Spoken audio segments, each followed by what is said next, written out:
తీస్తా, నాలో ఉన్న క్రియేటివిటీ మొత్తం బయటికి తీస్తా, నా తడాకా చూపిస్తా. స్టార్ట్ చేద్దాం.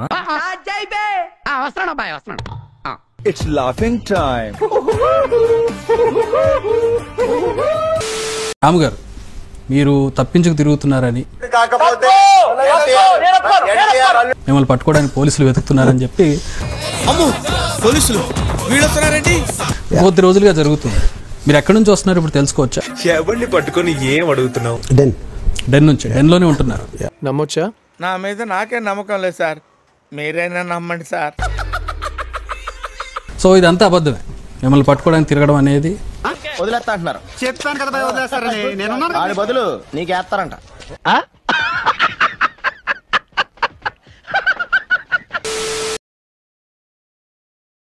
ఇప్పుడు అబద్ధం అనుకో చాలా చిన్న వర్డ్ అది, చెప్పుతో కొడతా తప్పుడు. ఎందుకంటే అబద్ధం అనే దానికి ఒక ట్రూత్ ఉండొచ్చు, ఏదో ఉండొచ్చు. నిజానికి అబద్ధానికి మధ్యలో హీనమైన జీవితాన్ని లాగించేస్తుంది.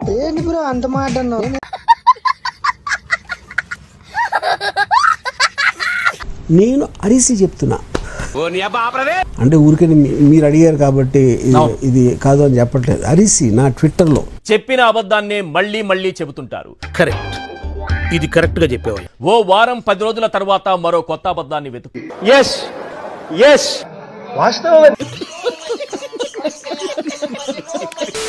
Directly I'm either quoting or not quoting the police.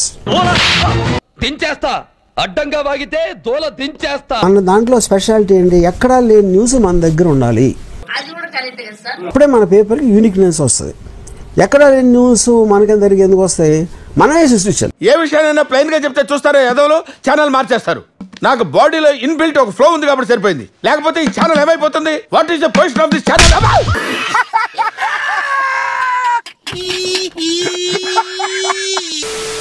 ఇప్పుడు ఏంటంటే మీడియా సృష్టించట్లా, అల్లుతున్నారు. అందులో తప్పే ఉంది. అది ఆర్ట్ అంటే ఆర్టిస్టులు కూడా అరెస్ట్ చేస్తున్నారా? వీటిలో మీ మీద పెట్టిన కేసులు, పోలీసులు, ఏపీ గవర్నమెంట్ అన్ని పక్కకు పోయి ఇప్పుడు మీడియా మీదకి వచ్చింది. సరిపోయింది. హీరో విలన్ కొట్టుకుని కమెడీని చంపేసినట్టు నా మీద పడతారేంటి? మీరు చెప్పేది ఏంటంటే ఇంతమంది చేస్తున్నా కూడా నన్నే ఎందుకు టార్గెట్ చేస్తున్నాను క్వశ్చన్ చేస్తున్నారు.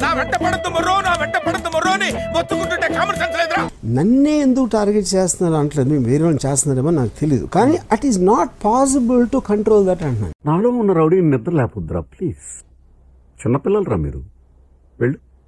కానీ ఒక మేజర్ ఇన్ఫ్లుయెన్షియల్ పర్సన్ ఇప్పుడు ఆర్జీవిని కొడితే, కానీ ఒక మేజర్ ఇన్ఫ్లుయెన్షియల్ పర్సన్ ఇప్పుడు ఆర్జీవిని కొడితే ఇంకొక 5,000 మంది 50,000 మంది కంట్రోల్ అవ్వచ్చు కదా. ఈ కేసులు అనేది they are becoming a kind of an entertainment value and not for any real purpose అంటున్నాను. నాకు లేదు. అదే మరి ఉందా అంటున్నా. నాకు లేదు.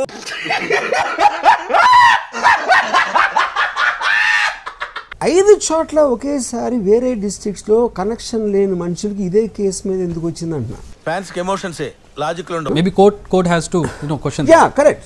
The court is only authority to interpret the ఆపరా సోది మొహోడా, నువ్వు నీ చదువు ఇంగ్లీషు.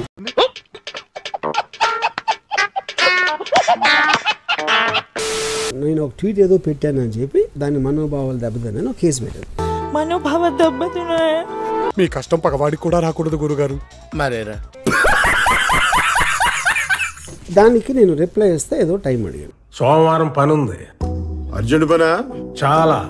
అది ఆ డేట్ వచ్చినప్పుడు మళ్ళీ ఇంకో టైం అడిగాను. రాకైతే మంగళవారం మేము వచ్చి అరెస్ట్ చేస్తాం. ఆ తర్వాత అసలు సంతకం పెట్టడానికి రానక్కర్లేదు. నేను 11 o'clock చెప్పి రావాలంటే 10 o'clock నేను ఆ క్వశ్చన్ ఆ లెటర్ పెట్టాను. ఇలాంటి లెటర్ ని ఎవరైనా పక్కన పెడితే 10:30కి వచ్చారు పోలీసులు. ఇలాంటి లెటర్ మీద యాక్షన్ తీసుకోకపోతే మీరంతా ఏమని ఇందరు నన్ను. వాళ్ళు ఎందుకు వచ్చారో నాకు తెలియదు. అప్పుడు లేను ఆ టైంలో, ఆ పర్టికులర్ టైంలో.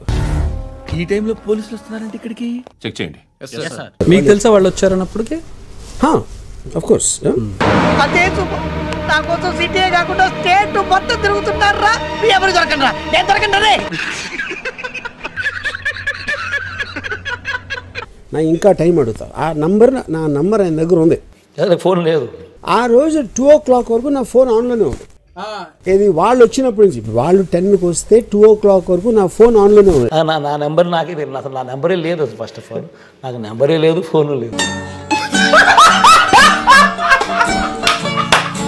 అక్కడి నుంచి నాన్ స్టాప్గా ఏం పెడుతున్నావు, పరారీలో ఉన్న రామ్ గోపాల్ అన్న వెనక గోడ దూకి పారిపోయాడు.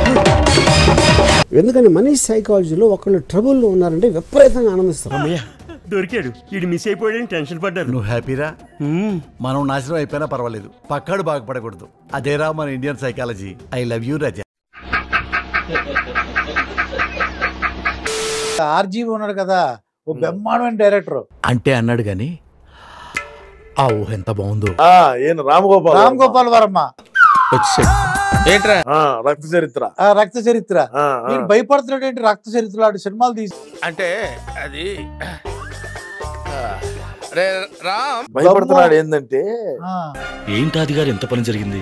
మహా దుర్మార్గులు అందరూ కలిసి మిమ్మల్ని ఈ స్థితికి తీసుకొచ్చి వదిలేశారే. ఎవడు కూడా మేకపోతు గంభీరం అంట. వాడికి కాదు, వీడికి బాంబు లగాదే. అంతేనా? అంటే ఫిల్మ్ మీద ఉంటది గంభీరం, అంతే. నిజ జీవితంలో ఉండదు కదా. నేను మరీ అంత ఎదవలా కనపడుతున్నారా?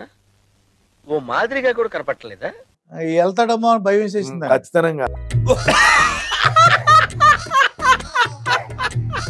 ఏదో జగనన్న చెప్పినాడు, ఆ లంగాగాడు చెప్పినాడు, ఈ అవులేగాడు చెప్పినాడు అని చెప్పి అడు తిరిగి నా మీదగా వస్తాడు అనుకున్నా.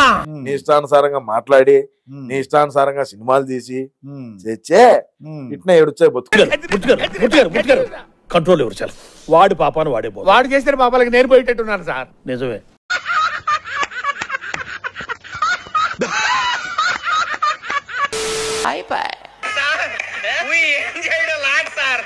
ఈ కార్యక్రమం ఇంతటితో సమాప్తం.